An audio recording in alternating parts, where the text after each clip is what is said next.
வணக்கம். Cloud computing இந்த வார்த்தையை நீங்க அடிக்கடி கேள்விப்பட்டிருப்பீங்க. ஆனா ஒரு பீட்சாவை வச்சு இந்த முழு கிளவுட் கான்செப்டையும் புரிஞ்சுக்க முடியும்னு சொன்னா நம்புவீங்களா? ஆச்சரியமா இருக்கா? வாங்க, கிளவுடுக்கும் பீட்சாவுக்கும் என்ன சம்பந்தம்னு இன்னைக்கு நாம பார்க்கலாம். யோசிச்சு பாருங்க. கிளவுட் கம்ப்யூட்டிங் இருக்கும் பிட்ஸாக்கும் என்னங்க சம்மந்தம் இருக்க முடியும்? ஒரு சம்மந்தமும் இல்லைன்னு தோணுதா? ஆனா இருக்கு. இந்த ஒரு கேள்விதான் இந்த முழு விஷயத்தையும் நமக்கு ரொம்ப எளிமையா புரிய வைக்க போகுது. முதல்ல ஒன்று புரிஞ்சுக்கணும். கிளவுட் அப்படிங்கிறது ஒரே ஒரு டெக்னாலஜி கிடையாது. அது உங்களுக்கும் அமேசான் இல்ல கூகுள் மாதிரியான ஒரு சர்வீஸ் ப்ரொவைடருக்கும் நடுல இருக்கிற ஒரு பகிரப்பட்ட பொறுப்பு மாடல். அதாவது யார் எந்த வேலையை செய்ய போறாங்க அப்படிங்கறத பொறுத்து தான் கிளவுட் சேவைகளை பிரிக்கப்படுது. சரி, இந்த கிளவுட் மாடல்ஸ் எல்லாம் புரியறதுக்கு முன்னாடி முதல்ல எல்லாம் எப்படி இருந்துச்சுன்னு பாப்போம். அதுதான் ஆன் பிரமிசஸ் முறை. சிம்பிளா சொல்லணும்னா, கிளவுட் வரதுக்கு முன்னாடி கம்பெனிங்க எல்லாமே அவங்களுக்கு தேவையான எல்லாத்தையும் அவங்களே தான் பாத்துக்கிட்டாங்க. இதுதான் பாரம்பரியமான முறை. இது இன்னும் சிம்பிளா புரிஞ்சிக்க நீங்களே வீட்ல பீட்சா செய்யறத கற்பனை பண்ணிக்கோங்க. மாவு பிசைறதுல இருந்து அதுக்கு தேவையான டாப்பிங்ஸ் ரெடி பண்ணி அவனை சூடு பண்ணி பீட்சாவை சுட்டு எடுக்கிறது வரைக்கும் எல்லா வேலையும் உங்க பொறுப்பு தான். ஆனா ஒரு நிமிஷம் யோசிங்க, நம்ம எல்லாருக்கும் பீட்சா செய்ய டைம் இருக்குமா? இல்ல அதுக்கான திறமையாவது இருக்குமா? கண்டிப்பா இல்லதானே. இங்கேதான் நமக்கு வேற வழிகள் தேவைப்படுது. டெக்னாலஜியும் அப்படிதான். இதுல இருந்து தான் கிளவுட் மாடல்ஸ் ஆரம்பிக்குது. சரி, நம்மளோட முதல் கிளவுட் மாடல் என்னன்னு பாப்போம். IaaS, அதாவது இன்ஃப்ராஸ்ட்ரக்சர் as a சர்வீஸ். இதை நாம எப்படி பீட்சாவோட ஒப்பிடலாம்னா, கடையில டேக் அண்ட் பேக் பீட்சா வாங்குற மாதிரி. அதாவது பாதி ரெடியான பீட்சாவை வாங்கிட்டு வந்து நம்ம வீட்ல நம்மளே பேக் பண்ணி சாப்பிடுறது. அப்படின்னா என்னன்னா, அமேசான் கூகுள் மாதிரியான பெரிய நிறுவனங்கள் அவங்களோட டேட்டா சென்டர்ல இருக்கிற கம்ப்யூட்டர் பவரை, அதாவது சர்வர் ஸ்டோரேஜ் எல்லாத்தையும் உங்களுக்கு இன்டர்நெட் வழியா வாடகைக்கு கொடுப்பாங்க. அது கிட்டத்தட்ட ஒரு வெற்று கம்ப்யூட்டர் மாதிரி. அதுல நீங்க உங்களுக்கு வேண்டிய ஆப்ரேட்டிங் சிஸ்டத்தையும் சாஃப்ட்வேரையும் இன்ஸ்டால் பண்ணிக்கலாம். இப்ப பாருங்க, அந்த பகிரப்பட்ட பொறுப்பு இங்கதான் தெளிவா தெரியுது. சர்வர், கரண்ட், கூலிங் சிஸ்டம் மாதிரியான அடிப்படை விஷயங்களை சர்வீஸ் ப்ரொவைடர் பாத்துக்குவாங்க.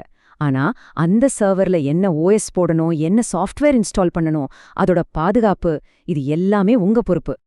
அப்போ இதை யார் அதிகமா பயன்படுத்துவாங்க? பொதுவா சர்வர்ஸை மேனேஜ் பண்ற சிஸ்டம் அட்மின்ஸ்க்கு இது ரொம்ப யூஸ்ஃபுல்லா இருக்கும். ஏன்னா அவங்களுக்கு முழு கண்ட்ரோல் கிடைக்கும். அமேசானோட EC2 இதுக்கு ஒரு நல்ல உதாரணம். ஆனா உங்களுக்கு இவ்ளோ கண்ட்ரோல் எல்லாம் வேணாம், இன்னும் கொஞ்சம் வேலையை குறைக்கணுமேன்னு நினைச்சா என்ன பண்றது? அதுக்கான தீர்வு தான் அடுத்த மாடல். அதுக்கு தான் அடுத்த லெவல் வருது, பாஸ், அதாவது பிளாட்ஃபார்ம் ஆஸ் அ சர்வீஸ். இது ரொம்ப சிம்பிள். நாம ஆன்லைன்ல பீட்சா ஆர்டர் பண்ணா அது நம்ம வீட்டு வாசலுக்கே வந்துடும்ல, அந்த மாதிரி தான் இதுவும். ரொம்ப வசதியா இருக்குல்ல? இதுல என்ன ஒரு பெரிய விஷயம்னா, நீங்க சர்வர் பத்தியோ ஆப்ரேட்டிங் சிஸ்டம் பத்தியோ கவலையே பட தேவையில்ல. பீட்சா டெலிவரி வரும்போது அது எந்த கிச்சன்ல இருந்து வந்துச்சு, என்ன அவன்ல சுட்டாங்கன்னு நம்ம கவலைப்பட மாட்டோம் இல்லையா? அதே மாதிரி தான் ப்ரொவைடர் உங்களுக்கு ஒரு பிளாட்ஃபார்மை ரெடி பண்ணி கொடுத்துடுவாங்க. நீங்க உங்க அப்ளிகேஷன் கோட மட்டும் அதுல போட்டா போதும்.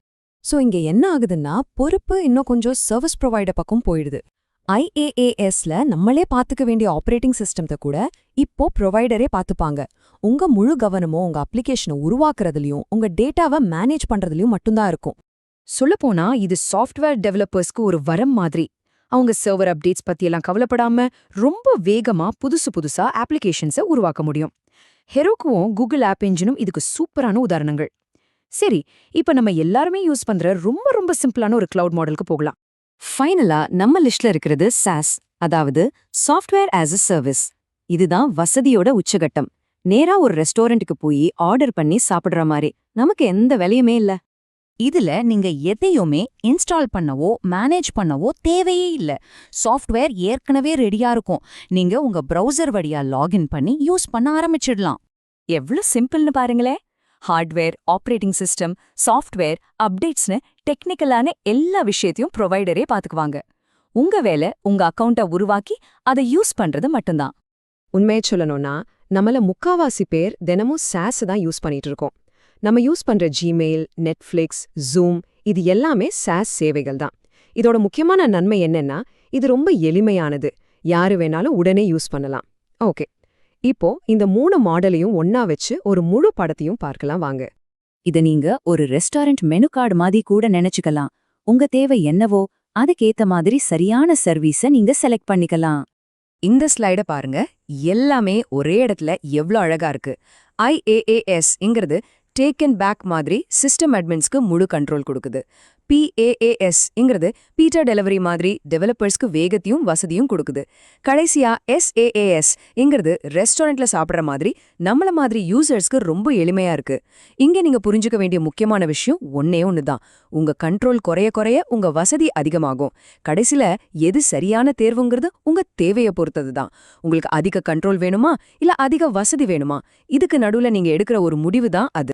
சோ இனிமே நீங்க ஒரு ஆப் யூஸ் பண்ணும்போது அது ஜிமெயிலா இருக்கலாம், நெட்ஃபிளிக்ஸா இருக்கலாம், எதுவா வேணா இருக்கலாம்.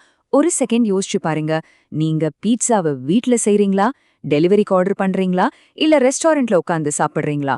இந்த கேள்விக்கு உங்ககிட்ட பதில் இருந்துச்சுன்னா நீங்க கிளவுட் கம்ப்யூட்டிங்கோட அடிப்படையை முழுசா புரிஞ்சுக்கிட்டீங்கன்னு அர்த்தம்.